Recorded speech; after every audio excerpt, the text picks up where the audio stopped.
सफलता की कहानी। रजनीकांत आम लोगों के लिए उम्मीद का प्रतीक। यह कहना कोई अतिशयोक्ति नहीं होगी कि रजनीकांत ऐसे इंसान हैं जिन्होंने फर्श से अर्श तक आने की कहावत को सत्य साबित करके बताया हो।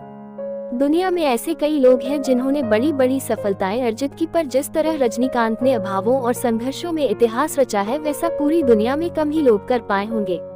एक कारपेंटर से कुली बनने, कुली से बीटीएस कंडक्टर और फिर एक कंडक्टर से विश्व के सबसे ज्यादा प्रसिद्ध सुपरस्टार बनने तक का सफर कितना परिश्रम भरा होगा ये हम सोच सकते हैं। रजनीकांत का जीवन ही नहीं बल्कि फिल्मी सफर भी कई उतार चढ़ावों से भरा रहा है। जिस मुकाम पर आज रजनीकांत काबिज है उसके लिए जितना परिश्रम और त्याग चाहिए होता है शायद रजनीकांत ने उससे ज्यादा ही किया है।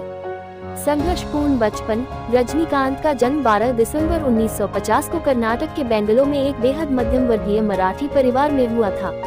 वे अपने 4 भाई बहनों में सबसे छोटे थे। उनका जीवन शुरुआत से ही मुश्किलों भरा रहा।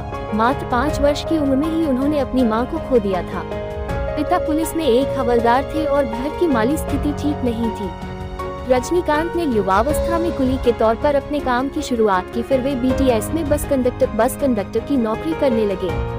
रजनीकांत का अंदाज, एक कंडक्टर के तौर पर भी उनका अंदाज किसी स्टार से कम नहीं था। वो अपनी अलग तरह से टिकट काटने और सीटी मारने की शैली को लेकर यात्रियों और दूसरे बस कंडक्टरों के बीच विख्यात थे।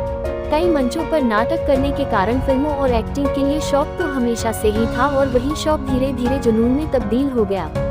लिहाजा उन्होंने अपना काम छोड़कर चेन्नई के अद्यार फिल्म इंस्टीट्यूट में दाखिला ले लिया। वहाँ इंस्टीट्यूट में एक नाटक के दौरान उस समय के मशहूर फिल्म निर्देशक के बालचंद्र की नजर रजनीकांत पर पड़ी और वो रजनीकांत से इतना प्रभावित हुए कि वही उन्हें अपनी फिल्म में एक चरित्र निभाने का प्रस्ताव दे डाला। फिल्म का नाम था अपूर्व रागांगल। रजनीकांत की ये पहली फिल्म थी, पर किरदार बेहद छोटा होने के कारण उन्हें वो पहचान नहीं मिल पाई जिसके वे योग्य थे। लेकिन उनकी एक्टिंग की तारीफ हर उस इंसान ने की जिसकी नजर उन पर पड़ी। विलेन से हीरो बने। रजनीकांत का फिल्मी सफर भी किसी फिल्म से कम नहीं। उन्होंने पर्दे पर पहले नकारात्मक चरित्र और विलेन के किरदार से शुरुआत की, फिर साइड रोल किए और आखिरकार एक हीरो के तौर पर अपनी पहचान बनाई।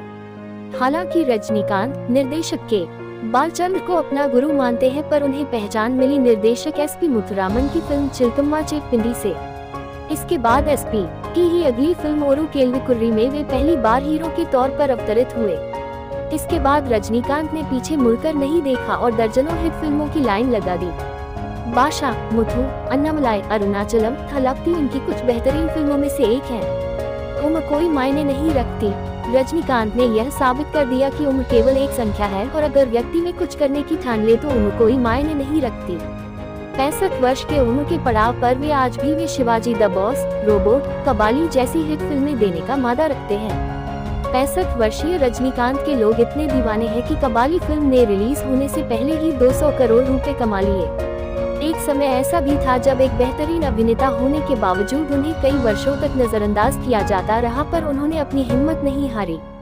ये बात रजनीकांत के आत्मविश्वास को और विपरीत परिस्थितियों में भी हार न मानने वाले जज्बे का परिचय देती है। जमीन से जुड़े हुए। रजनीकांत आज इतने बड़े सुपर सितारे होने के बावजूद जमीन से जुड़े हुए हैं। वे फिल्मों के बाहर असल जिंदगी में एक सामान्य व्यक्ति की तरह ही दिखते हैं। वे दूसरे सफल लोगों से विपरीत असल जिंदगी में धोती कुर्ता पहनते हैं। शायद इसीलिए उनके प्रशंसक उन्हें प्यार ही नहीं करते बल्कि उनको पूछते हैं। रजनीकांत के बारे में ये बात जग जाहिर है कि उनके पास कोई भी व्यक्ति मदद मांगने आता है वे उसे खाली हाथ नहीं भेजते। रजनीकांत कितने प्रिय सितारे हैं, इस बात का पता इसी से लगाया जा सकता है कि दक्षिण में उनके नाम से उनके प्रशंसकों ने एक मंदिर बनाया है। इस तरह का प्यार और सत्कार शायद ही दुनिया के किसी सितारे को मिला हो। चुटकुलों की दुनिया में रजनीकांत को ऐसे व्यक्ति के रूप में जाना जाता है जिसके लिए नामुमकिन कुछ भी नहीं, और रजनीकांत लगातार इस बात को सच साबित करते रहते हैं। आज वे 65 वर्ष की उम्र में रोबोट 2 फिल्म पर काम कर रहे हैं। उनका यही अंदाज लोगों के दिलों पर राज करता है।